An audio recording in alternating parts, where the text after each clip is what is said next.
Travel is more than just ticking off countries. It's about the people, the culture, the food, the moments. I'm Pippa Hudson, and on Wonder the World, I invite you to join me every week as we explore destinations both near and far, with the help of fellow adventurers who share their unique travel stories. Listen to my podcast wherever you get them. The Teen Junction with Cindy Poluta, empowering teens one conversation at a time. Welcome to another episode of The Teen Junction. My name is Cindy Poluta, and boy, oh boy, do we have an episode for you today. So if you're new on The Teen Junction, welcome. Through the series, we aim to support parents of teenagers on this very unpredictable, ever-evolving journey through adolescence. I myself am a parent of 2 teenagers, and I can say I somewhat understand the ups and downs. Every week, I'll be joined by amazing experts who aim to help us make sense of a variety of changes that keep getting thrown our way. We might laugh, we might cry, but in the end, as long as we're feeling connected and a little more confident in our parenting, then we're one step closer to raising great kids. Now that you're here, why don't you join our Teen Junction community? We're on Facebook and Instagram at The Teen Junction, all one word. And for as long as there have been teenagers, I can confidently say that a fair majority have experimented with alcohol or drugs, even both at some stage of their lives, and all before the legal age of 18. And we're all adults here. I'll openly admit that I first tried alcohol in my very early teens. All harmless, nothing damaging, I hope. So today's topic is just that, substance abuse.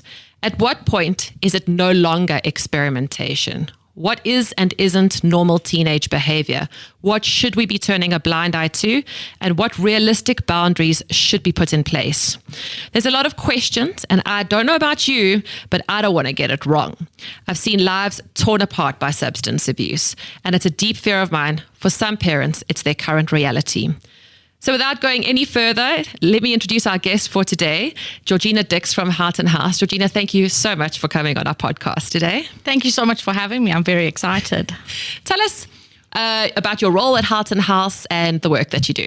So I'm a registered counsellor. I work at Houghton House as a counsellor. I currently work at First Step, which is Houghton House's outpatient facility, where we provide outpatient treatment and aftercare to those who have been at inpatient as well. So I get to work with the patients, I get to see them through their journey. The longer somebody is in treatment, the more likely they are to have success in their recovery. So we provide all the options to work with our patients through that. Fantastic. Now, we're going to be referring to gateway drugs today at some point. So I just want to get some of the terminology out the way. Gateway drugs traditionally are seen as drugs like alcohol and cannabis, weed. We'll refer to it as weed, which are drugs that teenagers tend to experiment with first, and then those are said to believe to end up with addicted substances. Is that right? Yes, that is how the term gateway is referred to. I have some different opinions about how alcohol and weed are gateway drugs. Okay. They are drugs. Yeah. So more and more we're actually seeing people come into treatment for weed. Yes. There's this notion that it's non-addictive, that it's natural, and actually it's causing huge problems. Because actually at the moment we're in a society where weed or cannabis is being used to treat pain. We've seen it with cancer patients, yes. Right? So you're kind of going, well, if it's treating, pain in cancer patients, how could that actually be harmful to my kid? How does that actually affect them? Is that what you're seeing? Well, that's exactly it. It's to say, well, somebody going through a traumatic experience like having cancer and going through chemo, some kind of treatment, they are in an extreme amount of pain. So odds are that their daily functioning has already been impacted, and this is the way that they can get through that. As a teenager, when there is no need for this type of treatment, what is the purpose of it? So if I'm understanding you correctly, you're saying, okay, a cancer patient in a lot of pain, and the cannabis or the weed might help them to improve their day, whereas a teenager is technically normal functioning and the weed may actually slow them down. 100%. And that's what we're seeing, the long-term effects of weed use, is that people are physically slowed down, mentally slowed down, emotionally slowed down. And especially because adolescence is, I've read a few different definitions, but they're saying, the World Health Organization says it's age 10 to 19. And then I recently read somewhere that they're actually trying to get it from age 10 to 24 because the human brain doesn't stop developing until it's 24. So how would weed then impact my child's ability and brain function if their brain isn't fully developed? Well, this is the big problem that we're having, and it's what I speak to my patients about who are teenagers. I say to them, I know it seems fun and it seems like fun and games now, but you're 16, 17, 18, 19. Your brain has up to 6 years left to develop. You don't know what damage you're going to do. You may be one of the lucky ones where there is no long-lasting damage, but I see it all the time that there is long-lasting damage. And so we can't say, oh, well, I'm 18, I'm legal. Well, my brain's actually not developed. Yeah. I need time. I need to give myself the best chance to have a successful adult life. Yeah. And I mean, people would argue then that the weed itself is not physically addictive as opposed to one of the more illicit substances. Yes. But it actually is physically addictive, if I'm not mistaken, because you're addicted to the feeling. Would that be right? 100%. So I think when people think of addiction, they think of illicit substances such as crystal meth, cat, cocaine. But in reality, it's all serving the same purpose. Yes, some people like uppers and some people like downers, but the whole point is to escape. Yeah. And so if I'm a teenager and I'm starting to use substances, I'm not going to develop adequate coping mechanisms. My coping mechanism is going to be to escape and to use. It's not going to be to develop my frontal cortex to actually be able to make proper decisions, informed decisions, and rational decisions. Well, that was going to be my next question too, and I think you partially answered it there, was why do teenagers use? It's a form of escapism, but they're not actually facing the real problem deep down. Well, that's the thing. And I think, we're going into a space where we do speak about mental health a lot more openly. But I mean, I had a conversation with somebody on Saturday where we discussed that during lockdown, during the family meetings with the president, mental health was never addressed. Yeah. What it did to children, to teenagers, to adults, to be locked down, take kids out of school, we took away those resources. We can't underestimate the huge value that teachers have in our children's lives. So our responsibility is then to say, well, I don't know what you're going through, but I can at least provide you with enough resources that hopefully you'll use one of them. Yeah. And that's the thing. When we see teenagers start to use substances, they don't know. Yeah. Right? They don't know the risk that they're putting themselves at. All they know is that something inside doesn't feel right and they don't want to deal with it anymore. And along comes a friend or somebody who offers them something to take the pain away. Exactly. Also, we see it on TV. We see it widely. There's so many. I look at the watching Sevens or whatever, and there's so many sponsors that are alcohol. So yes, it's no longer cigarettes and it's not, hopefully not ever going to be vapes, but we're seeing it's still there. Yeah. So I log on to Netflix or I log on to something and there it is, somebody's doing coke, somebody's smoking weed. And it looks great. It looks like everyone's having a great time. But that's not the reality of what substance use is. And also when you open social media, I mean, it's very, TikTok is one in particular. I mean, I know I'm a huge fan of TikTok. It has its pros and its cons, but our children are exposed to a lot. Yes. So 10 years ago, you say exactly that. It was cigarettes, it was alcohol, and it was weed. And would it be safe to say then that vaping has kind of replaced the cigarettes and is, if not more addictive than actually cigarettes? Yes. Or is there a change in the current use of what the kids are currently using? So it's the vaping thing is a very interesting thing. We cannot underestimate the addictive nature of vaping. So once with my colleagues, we actually got out our calculators and basically one pull of a vape could be equivalent to the amount of nicotine in a box of cigarettes. Wow. So yes, it doesn't have tar and it doesn't have X, Y, and Z, but the addictive nature of it is there, which is why people used to say, okay, well, I'm going to stop smoking. I'm going to take up vaping. I'm now seeing people saying, I need to stop vaping. I need to start smoking to wean off. Yeah. Because also I think with the vaping, and we see it with the teenagers and we see it in schools. I mean, if you think your child doesn't have vaping in their school, you're sadly mistaken. But it's just so easy. The vapes are super small, so they can hide them. You know, when you were smoking at school, you could get caught so easily because the bathroom would smell, your hair would smell, your uniform would smell. Exactly. Now, vaping just smells like somebody bought air freshener and sprayed it around and like watermelon with a twist of cucumber. They can do it anywhere. They can do it in their bedrooms. And as adults, if you're thinking that you're just as addicted to vaping, because I've got friends who vape and they say you don't even realize how much you're vaping because you'll be watching TV, just pulling casually on a vape without even realizing. Back in the day, you'd have to go outside, have a cigarette, come back in.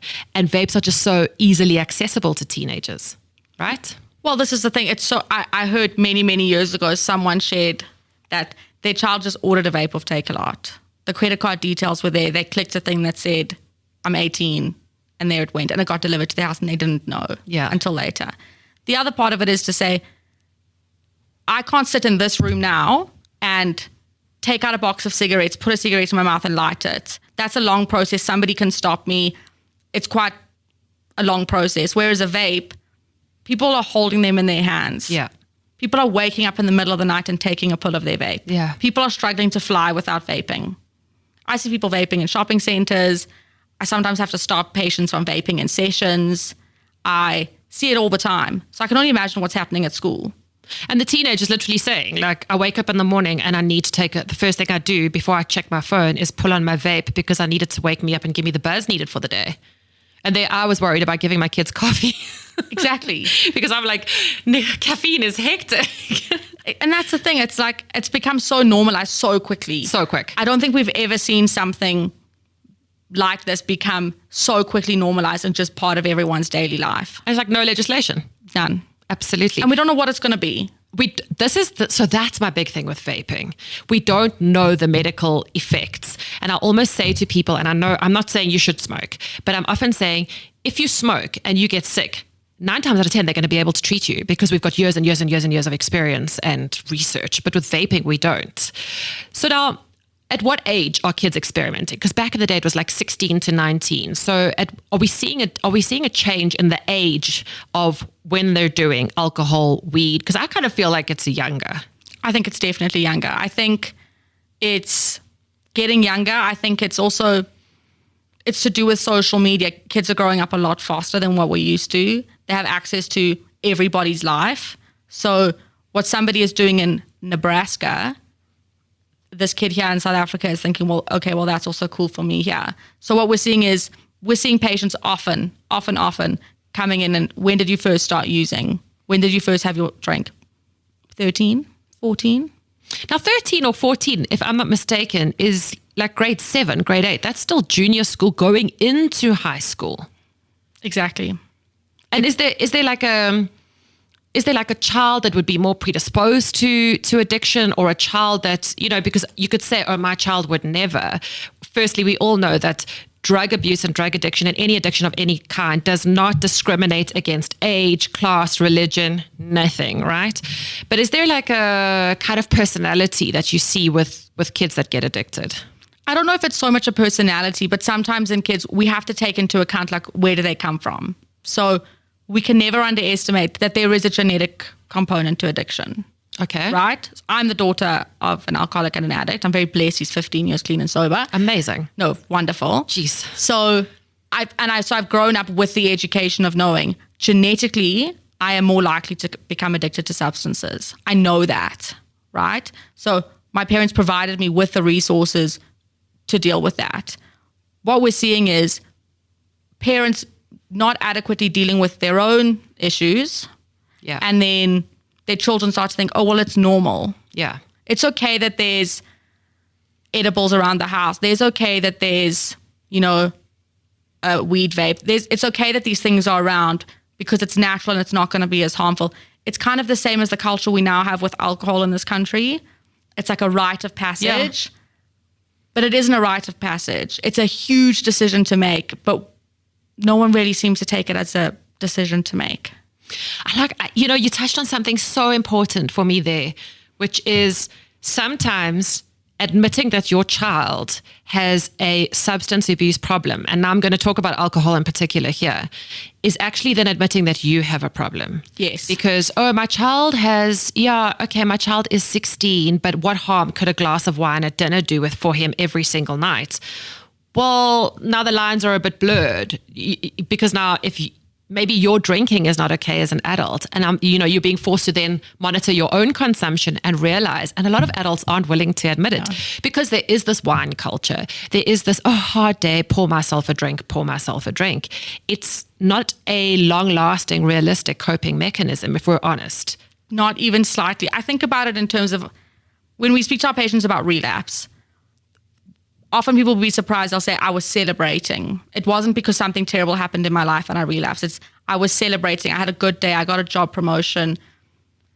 And so the thing is, why are we normalizing the idea of, for any occasion, for any feeling, the answer is going to be, let's have a glass of wine. Let me just crack open a beer and then it's going to be fine. Yeah. And that's what I'm modeling to children, right? Yeah. That I get home, I've had a long, stressful day at work, I had a tough meeting, and now, I can't wait, I'm going to have a glass of wine. And it disturbs me a bit. And I'll be honest, it disturbs me when sometimes you go to like a teenager's parties, and it's been as young as like 12 or 13 years old, where they go to like a spa day or they have a party at home, and we're having the kiddies bubbles.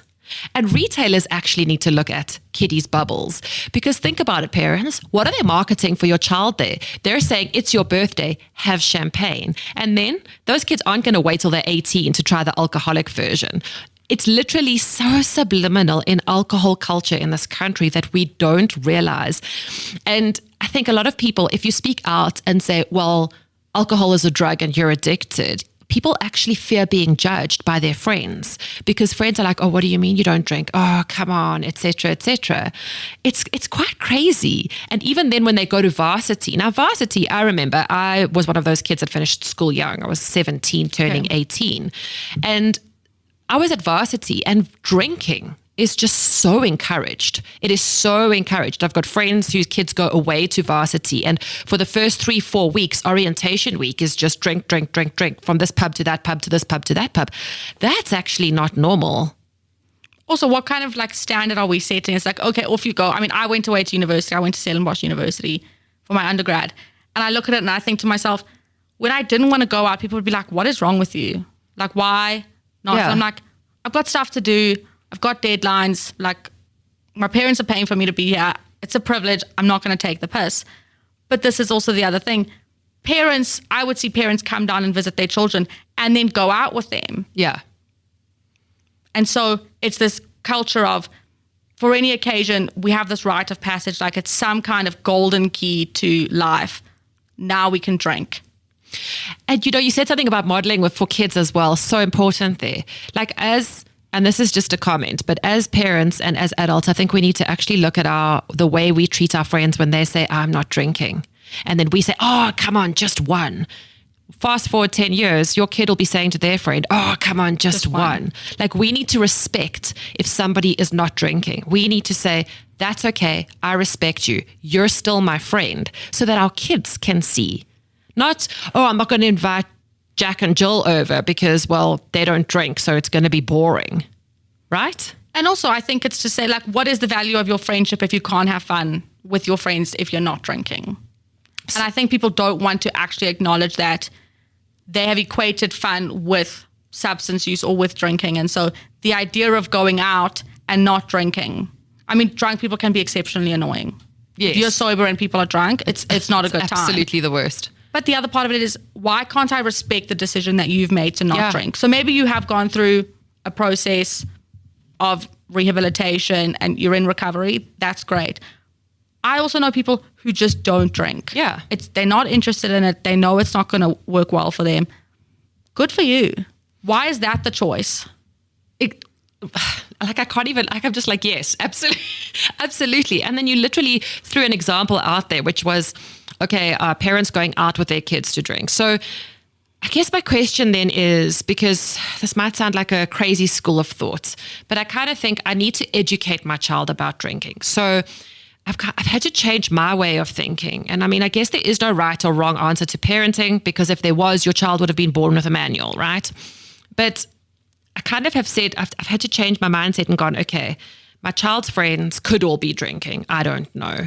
But let me prepare her in case she finds herself in a situation where suddenly they're doing vodka shots and she's never done vodka shots. And we all know the amount of alcohol in clean spirits. And then you're drinking shots. She doesn't know to eat. She doesn't know to drink water. She doesn't know to have Coca-Cola. All the stuff that you learn with age. Is it controversial to then kind of coach your kid in the right way to drink? I think if we're going to go with that approach, we have to do it from like a holistic point of view, is to say, like, we need to understand what are the risks of drinking. Okay. So on the back of every alcohol drink, it says 45%. 4.5%, 50%, whatever it says. And it also says drink responsibly. Yes. The substance is addictive. Yes. Right? We actually need to take that seriously and say, this is a choice that you can make. Fair enough. I can't say that I haven't had a drink. So this is a choice you have to make. But you need to know that it's not as simple as having a drink. Because no one knows who it's going to be. Yeah. Yes, some people are more predisposed to addiction, but we don't know who it's going to be. Yeah. My own father, there is no one in his family who suffers from addiction. No one. Wow. Not a person we can find. He'll often joke. He's like, it's on my mom's side of the family. We all think it's quite funny, but there is no one. So we don't actually know. And so it has to be an informed decision. So if I'm going to say to my child, if you are drinking, look after yourself, try drink water, try eat X, Y, and Z. I also then have to back that up and say, you also don't have to. Yes. That there are risks to this. You can phone me if you want to come home. Exactly. Also, if things do get out of control, I want children to be able to phone their parents. Yeah. So that comes down to that conversation that never minimize the small things your kids tell you, because then they won't be able to come with you, Exactly. come to you with the big things. So, you've started that topic of how to talk to your kids. And one of them is actually also explaining the legalities of it. I've had to spell out to my kids, if your friends want to underage drink in my house, just know that if one of them falls and injures themselves and they go to hospital, I, as the parent of the house, am responsible for that child in my house, and legal action can be taken against Exactly. me. I can get arrested. And I've often said to them, I have a job, I have a reputation, I have a lot. And parents don't think that far themselves either. You could be a lawyer at home and say, I'm going to have my kids' friends over. Oh, so what? They're 16 having a couple of drinks. If a child, God forbid, dies on your property, that's going to have a legal impact on your career. Not only is it going to have a legal impact on you, but psychologically, I don't know how you recover from your child or somebody else's child really hurting themselves in your presence. And these things happen when there's no alcohol involved. It's far more disastrous when there is alcohol involved. Because what if they breathalyze the child when they get to the hospital? And they're like, this child is 16 and drinking, and this child was 16 and drinking on your property, which is illegal all around. Exactly. And so we have to look at, yes, there's going to be an impact on reputation and people's careers, but also what that does to the child, the trauma that child goes through, and all those children who are around when something like that happens. We hear these terrible stories of teens dying, choking on their own vomit. Yeah. Right? The death in itself is immensely tragic, but the fact that those parents now have to deal with that for the rest of their lives, Yeah. the children that were there have to deal with that for the rest of their lives. And yes, these are mistakes, and no one goes into it thinking this is going to be a problem, someone's going to get really hurt. But we have to think forward. Yeah. As a parent, you have to have the ability to say, well, I'd like to be the fun parent. That sounds really nice, but I also have to be the responsible one. I love that. I'd love to be the fun parent, but actually you can't see it. But down the line, I have to be the one who says things can go wrong, because teenagers like to believe that it won't be me, right? Adults like to believe it won't be me. We all like to believe that we're all invincible and untouchable, but bad things can happen to good people. Exactly. And it happens to everyone.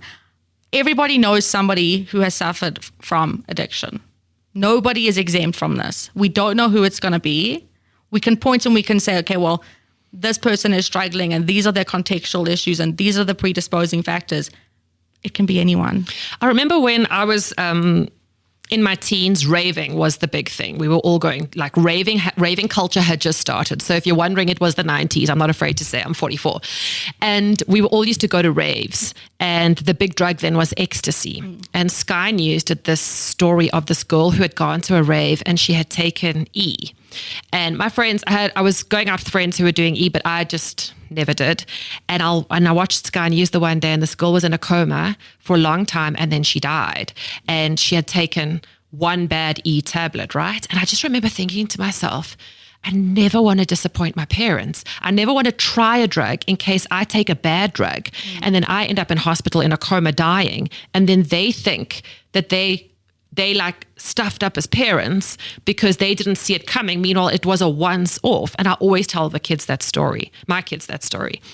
And sometimes they say to me, oh, I don't want to be that one kid. And I'm like, yeah, it can. It can happen literally to anyone. But when they're in that moment where they're with their friends or perhaps even older siblings, that can lead you to a lifetime of substance abuse if you just give in to your friends or your family. Exactly. And I think there was always this notion of, well, we have this stereotypical idea of what an addict and an alcoholic looks like. And in reality, it's the person that you're living with. Sometimes you know, sometimes you don't know that they're addicted. But if it's my siblings, if it's my friends, I would hope that at some point we'd had a conversation about how we feel. I obviously have very strong views on drugs, and I did from a young age. So, and my friends knew. Like, I didn't tolerate it. It was never put in my face. And because they respected you and they appreciated your friendship. Yeah. And for those of my friends who were with us when the whole thing happened, they also they don't want this for their lives. Like the family chaos, the whole thing of it, it's just, there's no need. Yeah. And so I chose friends that have the same values that I do. Yeah. And so yes, I'm very lucky, I'm very close to my sister, but I see siblings all the time that aren't close. Either it's going to go the way of, well, you've normalized it, that this is the way that things are going to be, that we're going to drink underage, that we're going to use underage, and it can be like a sibling thing. Sometimes we see it the other way, where the sibling becomes like a parentified child, in that they go the opposite way and they become overly responsible. They almost become the parent to their sibling because they can just see the destruction that this person is causing to themselves and their loved ones. Yeah. So we have to be able to say, well, I hope I'm raising my children to say, not everyone has to be my friend. I can always be kind and I can always be respectful. I can be friendly. Not everyone has to be my friend. That's amazing. It's a very difficult thing for teenagers who just want to be accepted. I just want to be invited out, and all the cool kids are going to all the spots I want to go. But if I want to hang with them, then I got to do the drugs and the drinking. And nobody wants to be excluded. No. But I'm hoping, when we look at Gen Z and the conversations that are happening, I see how the schools are changing just with basic policies regarding hair, regarding small things. I look at it and I say, I really hope that they can translate those conversations into, what does this mean for us in our futures? That I can go to my friends and I can say, this is actually not something I'm comfortable with, and not be ridiculed for it, not be bullied for it. I hope that as this kind of sober culture becomes more popular, that it's just one of those things. It's not, it doesn't always have to be, I don't drink. Why don't you drink? Yeah. Why not? Can't you just have one? Yeah. It's no, you can't just have one. Either I don't want to, or then I relapse and I go down this whole pathway again. But also, if you go out and you are going to have a drink, you also then need to know your own limits, yes. And I think that's important, is also to highlight, because we could all say, oh, well, hopefully my kid goes out and doesn't drink, but they're going to, and hopefully we can highlight for them then, drinking to get drunk and vomit is not a great time, which a lot of the kids do. The kids just binge drink because they're like, I'm going to get drunk. My mom's fetching me in 3 hours and then I'll vomit and sober up by the time she gets here. That's not a fun time. No. It's not. She makes my skin crawl. But I also think the thing is to say, why is there this pressure to get drunk? What is this feeling that everybody's chasing? Is it because they watch something? Is it because they've heard something? They've experienced it? What is it? And also then to know, as a female, I only have a sister, so we were raised 2 girls together. It's exceptionally dangerous to be drunk. Yeah. Not only from I can be a hazard to myself, I can fall, can knock my head, a bunch of things. I also put myself in actual danger if I don't know what's happening around me. And it's something that we have to take very seriously here. Well, also, if you've ever been drunk or you've been high or whatever, you're willing to engage in more risky behavior than what you normally would. When you're drunk or you're high, you'd be like, oh yeah, just go with it. And I've met a couple of teenagers in my time who just went with it and ended up going, well, I slept with him because we were friends and he wanted to sleep with me and now he doesn't want to know me. And if I wasn't high or I wasn't drunk, then none of that would have happened. The deep regret and remorse and the guilt that goes with that one time that I got drunk or high and then slept with somebody, because in the moment, your guard is down. 100%. And it goes even further. It's to say, okay, like earlier when we discussed gateway drugs, okay, I can have X amount of drinks. By that point, I have no right to making any real decisions. Yeah. That needs to be taken away from me. But that's when I'm more likely to say yes to something more. Yeah. And that is what we see. People get used to substances. And when addiction occurs, you find that you need more and more and more of the substance to try and chase the same feeling that you had in the beginning. And then it's like, well, why not try something else? Yeah. My brain isn't going to stop me and say, this is really risky, this is dangerous, you don't know who you're taking this from. My brain is going to say, well, maybe this will be a good time, maybe I'll feel better than I feel now. And so that's also the danger that we're seeing. And so it's something, and this is where parents come in, it's to have these conversations with your children. You know, drugs have a huge impact on mental health. Like, I think of things like anxiety, the anxiety of the next day. Yeah. Like, to me, Which is the anxiety that comes with a hangover, right? to me, that's enough of a deterrent. The older I'm getting, for me as well, I must be honest, I lie in bed and I replay the whole night before, and I'm like, and I'm an adult. So you can imagine a child who doesn't have coping mechanisms going, like replaying a night and going, I can't believe I said this. I can't believe I did that. They don't have the capacity to work out and then have that anxiety to go to school on Monday and then face people who you were drinking with on Saturday night, and now you took your top off and you ran around the garden. Plus, you bring in cell phones. Oh, no. And everybody's recording you drunk, and everybody's recording you doing all these things. And that has a long-lasting impact because, like, and I'm on a tangent, but down the lines, you want to be head girl. And somebody's got a video of you from when you were in grade 9 over the toilet vomiting. And they go to the school and they go, this is your head girl. And now you've had 3 years or 4 years of not drinking. Exactly. And now you want to be head girl, but that's your reputation gone, right? And this is the thing, and this is the problem with technology is we can use it to our advantage. We can use it for education. We can use it for connection. But at what point do I actually find my phone to be a liability to me? Yeah. I always remember at school, my mom would always say to us, like, you have to be careful about what goes on Facebook. Like, it may not be what it looks like, but stuff doesn't go away. And let me tell you, people look you up on Facebook.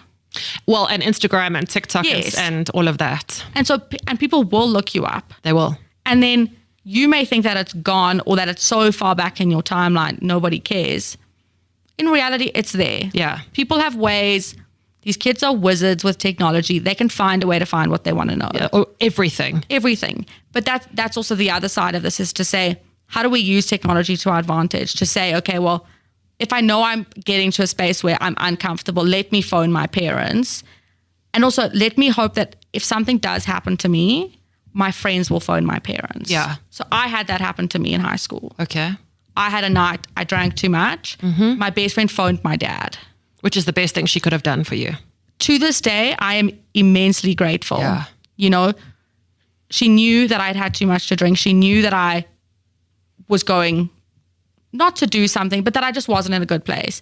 You weren't behaving like your regular self, that she knows you as a friend, to know that in the right frame of mind, you weren't going to make these bad decisions. And she phoned them. Yeah. And she said, please come and help us. Yeah.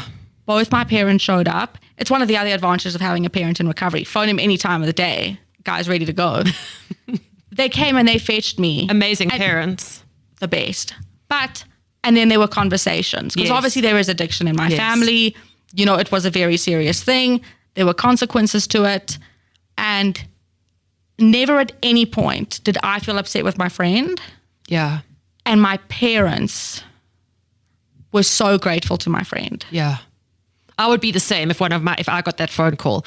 But at any point did they have the conversation with you beforehand to say, because I think that's quite an important conversation to have with your kid, to say, right, if you go out drinking and you get over the limit, that's fine. There's going to be consequences. This is what they are. 100%. Always throughout my life, both my parents have always said to us, whenever there is a problem, phone us. And I think that's the thing, the accessibility of your parents. Yeah. So parents work long hours. I mean, I cannot believe the price of schooling these days. Tell me about it. Why do you think I'm doing this podcast? No, I'm joking. There's medical aid. There's all these things. It's like our parents are working really, really hard. But at the end of the day, I need to feel that they are accessible to me. Yes. That if I did have a problem, yes, there are going to be consequences. But above all of that, I know that I'll feel their support. Yeah. And that's what's actually important. So yes, there had to be consequences and there were big conversations and all those things. But at no point did I feel like my friend did the wrong thing, my parents did the wrong thing. Yeah. At every point, I just felt immensely grateful that I wasn't hurt. Yes. That nobody else was hurt. Yeah. and that my friend phoned my parents. Which is a very mature kind of response, because most teenagers would then just be angry and lash out, right? So, I mean, that is one of the, and for you, that was a one-off experience. But now for parents who are trying to identify like the signs and symptoms that maybe my kid is actually starting to become addicted to alcohol, because every time they go out with their friend on the weekend, they ask if they can take a beer with them, and they're underage, but I allow them to take one beer. Or what, you look up the symptoms of how to know if my child's on drugs, and it's like, likes to sit in their room alone. That's all teenagers. Outbursts, angry outbursts. Have you met my kids? Likes to sit by themselves. There's so many like signs and symptoms that could also be depression. 100%. So how do you know if your child's on drugs, or how do you know if they're just depressed, or how do you know if they're just being normal hormonal teenagers? And I think this is where it gets difficult. Parents will say, like, I had no idea this was going on for so long. In hindsight, it makes sense. But when you're in it, you're just trying to adapt. Kids grow so fast. Between 15 and 16, there's a huge jump. By the time they're 18 and they have to decide what university, what are they going to do, how's matric going, your kids have changed immensely from 2 years ago. Yeah. So I'm constantly having to adapt to their new behavior, to new trends, to new things that are happening around me. So it is really difficult. But I think the component is there a culture of honesty in our house? And can I approach my child and say, I'm actually really worried? Yeah. Is something going on? Odds are they may not tell you, but I have to open the door at some point. Yeah. Because the other option is then we go really far down the line. Yeah. And then we have got a big problem. Whereas yes, you may be angry with me today that I approached you and I asked you, is something going on? Are you taking anything? Like, what's happening with your drinking? I won't regret that conversation. And you may not tell me the truth, but I've opened the door. And what happens when they do tell you the truth? So now you go to your kid and you're like, are you abusing substances? Or you catch them. Yes. Maybe in their room at night, smoking weed or something, because I struggle to think that teenagers would be drinking alone in their room. I mean, okay, you look at me like you're judging. You just tilted your head to the side and did like a, no, Cindy, you'll be amazed. Yeah, you will be amazed. But okay, so let's say you now catch your kid, right? That amount of like almost being blindsided. I'm just trying to imagine it as a parent, because it's one of my biggest fears. And the amount of like blindsiding that I would feel, and I would just feel so, I guess, inadequate. I would feel I had failed. The English conversations I had with them growing up have all been in vain. Where did I go wrong? How is this my fault? Do you see this a lot of, because you are in recovery treatment, right? And you work with addicts. What are the parents like? What are the parents like? A variety, I'll say. Okay. So, but these families are devastated. Yeah. They cannot understand. I don't think anyone raises their child to be like, cool, addiction is something that we're going to lean into. Nobody, see, right? Nobody ever has the conversation like, let's talk about one day when you're a heroin addict. Yes. It's like, because it's like, again, as humans, it's never going to be us. No. And I say to my patients in group, I say to them, I'm like, none of you signed up at 18 when you started drinking, that at 25, 45, 60, you'd be sitting here in group therapy at an addiction treatment center. Yeah. All of you thought it wasn't going to be you. Yeah. Right? Nonetheless, here you are. Yeah. And it's the same thing for parents. We have to move away from the culture of blaming. Yes, there is work that parents often need to do. You know, it's not just to say, okay, well, now you have a substance abuse issue, go deal with it. Addiction is like a family disease. Oh, it affects everyone. That's heavy. So parents also need support. Like at work, we have a family support group. Okay. It's really important. The counselors speak to the families. You know, we can refer them to people. We have to have these conversations because many times parents have done nothing wrong. Mm. These things happen. And as uncomforting as that is, these things do happen. Children, adolescents, adults try drugs. It's one of those things. Because I think in situations where your natural instinct as a parent is always to protect your child, to see the absolute best in them, and to always come to their rescue. So a problem with substance abuse you would then try and see where you failed, not your child. And then you will worry about what other people think. Oh my gosh, everybody's going to know my child's an addict. And then we hush and we keep it down. So you don't want to reach out for help because you don't want everybody to think that you actually don't have it under control in your house. And you can't have it under control as a parent. If your child's addicted to substances, you can't do it alone. No, not you can try. You can really do your best. Like, we see the most supportive parents sometimes, and there's nothing more that they could do. It is the individual's choice. The person who is the addict, it is their choice, what they want. But at the end of the day, as the family, we can provide the support, we can provide the resources. And they have to also protect themselves. Your child isn't going to be a child forever. They're not going to be under 18 forever. We raise children to be adults. So at some point, there has to be some kind of detachment, which is really difficult. But we have to say, we need to talk about this. Professionally, we need to get involved. Who are we going to get involved in this? And not only am I then going to send my child into therapy or to go speak to someone or do whatever they want to do, I need to go see somebody as a parent. Because being the parent or a loved one of an addict is exceptionally difficult and they need support. And I think that's the other thing. It's to say, parents often feel like people can't know that this is what my child is going through. There are many parents going through the same thing. Many. You know, there are support groups for this. Yeah. I always see our support group is on a Thursday and I run a group at the same time. And when I leave, I see how all these people are talking to each other. They've never met each other's loved ones, but they can just relate to each other. They just have that connection. Yeah. And so you're not actually alone in this. As lonely as it feels, there is this whole system out there that exists if you're willing to get involved. And I think that's the biggest thing is for parents is to say, just ask for help. No one expects you to be the expert of every part of your child's life. And if your child, you say that so clearly, just ask for help. If you suspect that your child has a problem, your child probably has a problem. But are there telltale signs? Yeah, there can be. I mean, we have to look at what are the changes that you've experienced in your child? You know, what is their mood like? What is their productivity like? What's happening at school? You know, I think sometimes we also underestimate how much teachers see. And so I've got teachers in my family and I think about the conversations that they have and how they're looking at these kids and how they're worried about these kids. And we have to listen to that. You know, we live in an age now where parents are on WhatsApp groups with the teachers, which to me is foreign. It's like we had parent-teacher interviews. I'll see you next term. Yeah. There's WhatsApp groups. Listen to what the teachers are saying to you. If they're saying that there is a behavioral problem, let's deal with it. Yeah. And you know what? Sometimes it's not substances. Sometimes it's anxiety. Sometimes it's depression. Sometimes it's ADHD. But we have to seek the correct help. I cannot diagnose you. Yeah. Yeah. So let me find the people who have the resources. So it always exactly that. I mean, I'm a huge advocate for it because you'll always I've got an eye infection, so I'll go off to the GP, right? I'll get help for it because I don't know how to solve my own eye infection, or I broke my arm, so let me go to the hospital and fix it. Oh, but my child's got a substance abuse problem, or oh, my child's got depression. I'm not going to get help for it. We'll just sort it out ourselves at home. It makes no sense. No.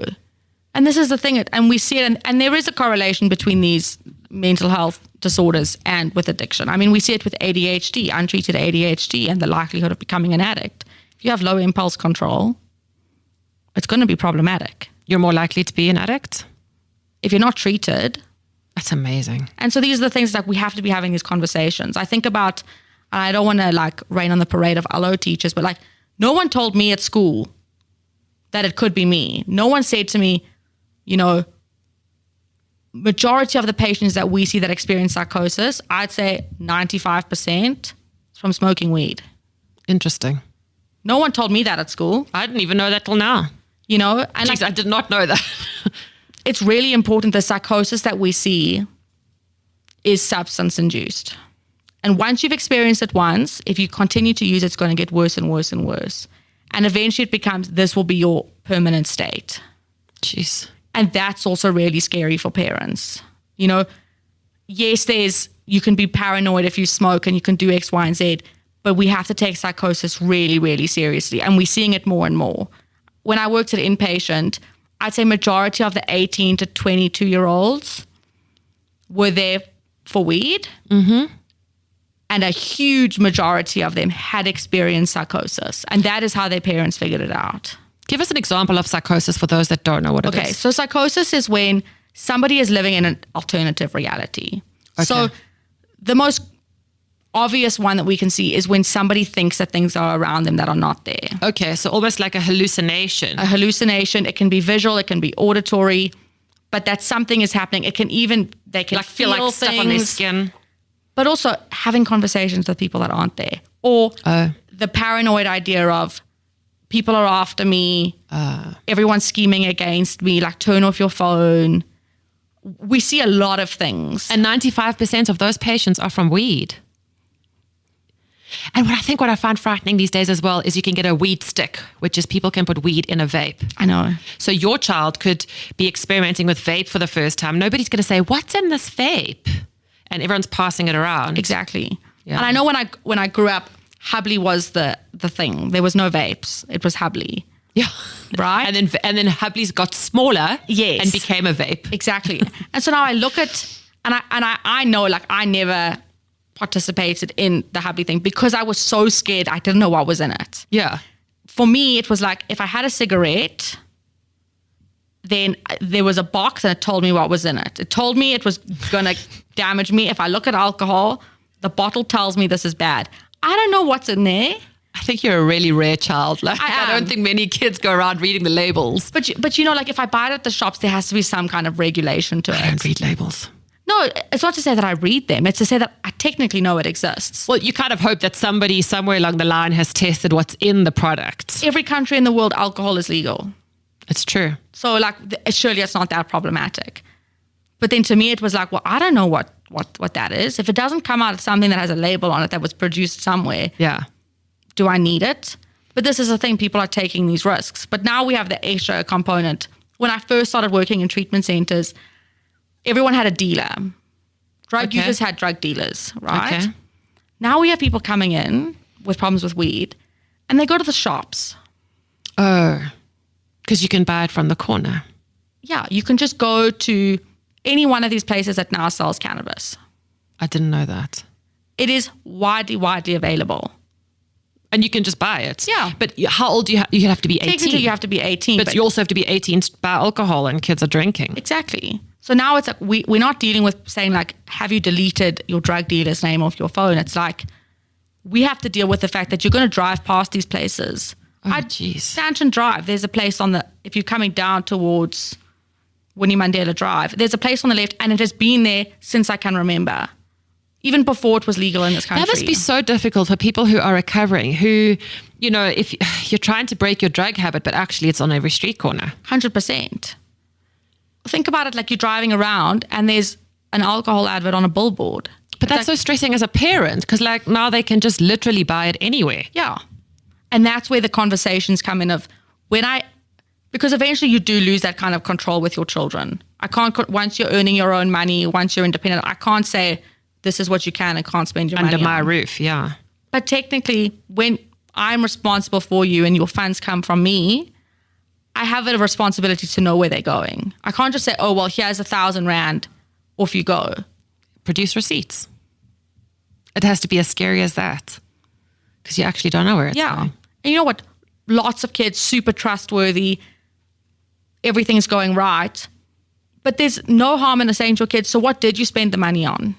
Because parents don't want to be the fun police. Like some parents just really just don't want to level up. At the end of the day, your job is the parent. Your job's not the mate. And like, I think back on my parents, and obviously my upbringing was different, having somebody in recovery in my house, but I never think, what a snore. That was so boring. Yeah. My parents are hysterical. Like, you know, my dad's in recovery. He's having a Mamma Mia 60th. Divine. You know, like he lives a really good life. He's one of the funniest people I know. My mom has stuck by him through all of this.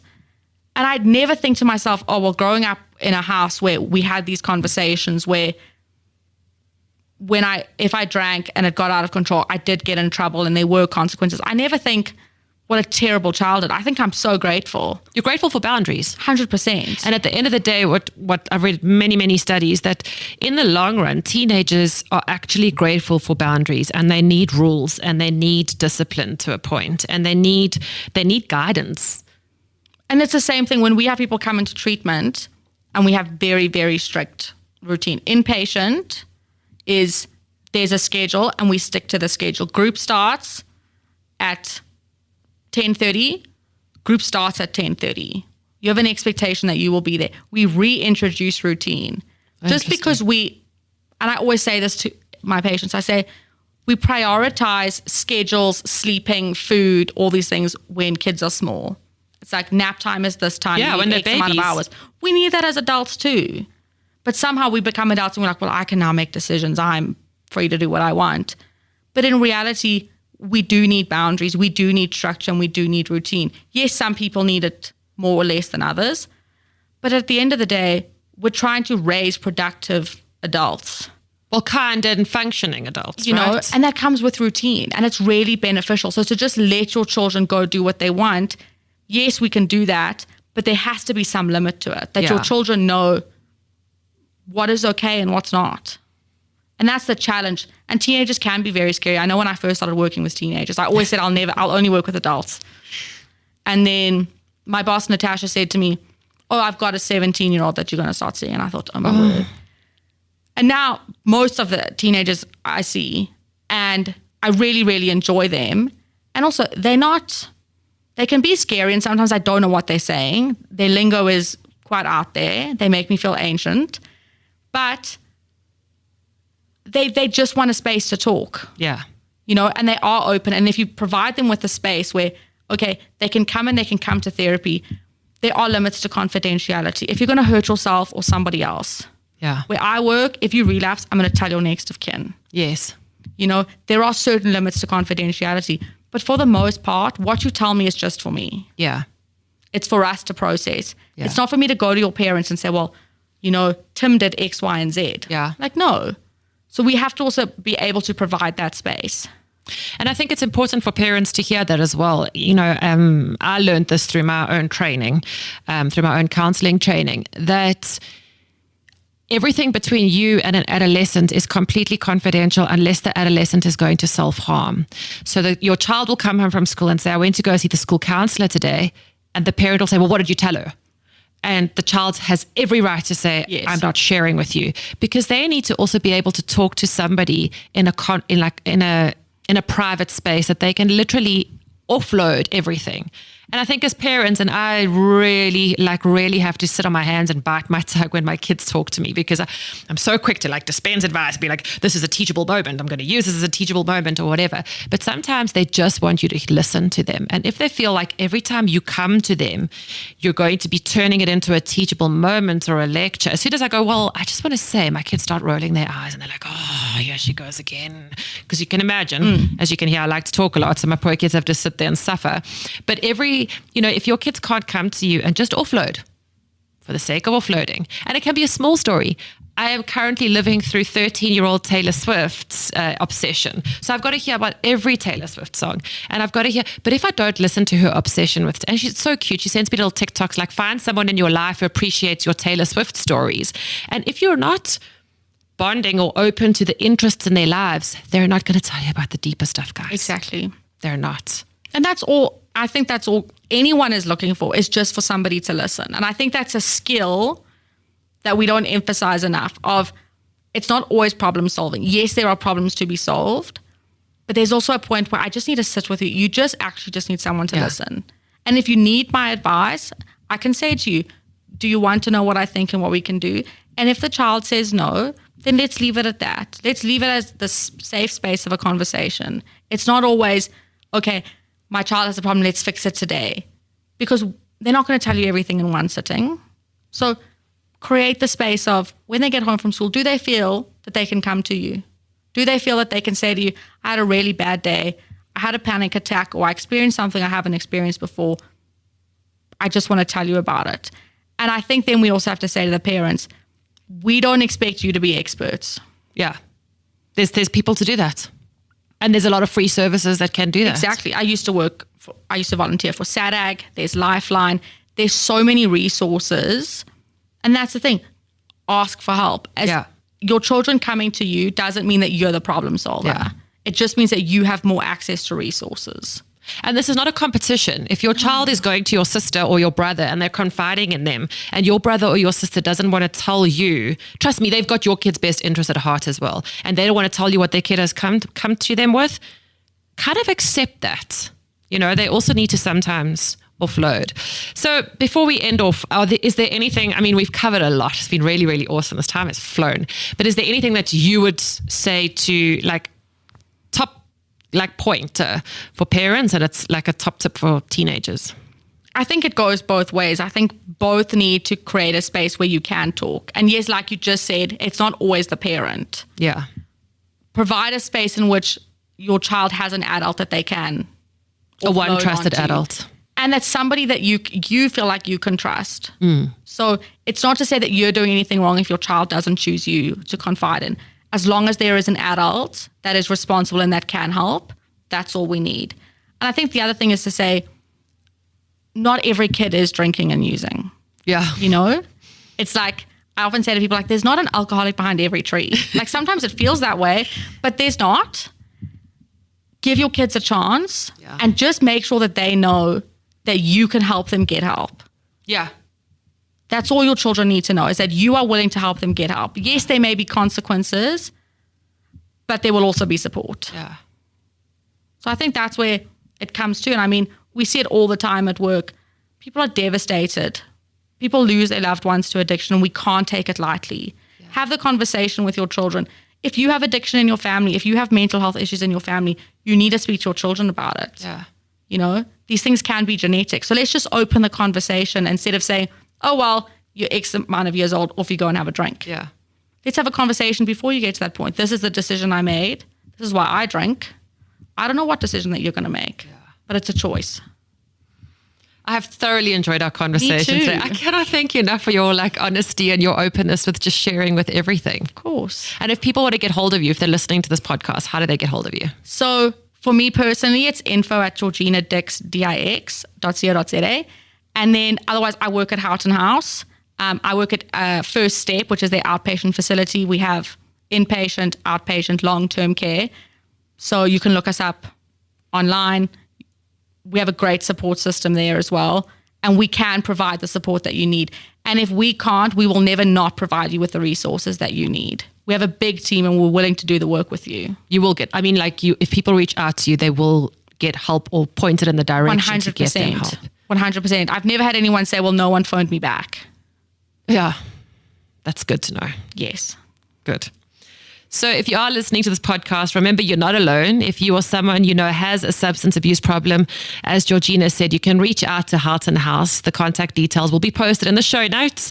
You can also reach out to SADAG or Lifeline. We mentioned those two as well. Those offer free counselling services. And for children under 18 years old, contact JPCCC. That's the Johannesburg Parent and Child Counselling Centre. And now that you've listened to this podcast, you're officially a member of the Teen Junction community. So why not take it one step further? You can follow us on Facebook and Instagram and get in touch with us there. If you enjoyed this episode, or if there are any topics you think we should cover, feel free to let us know. Perhaps there's a guest you'd love us to host. You can email theteenjunction@gmail.com. Until next time, take care.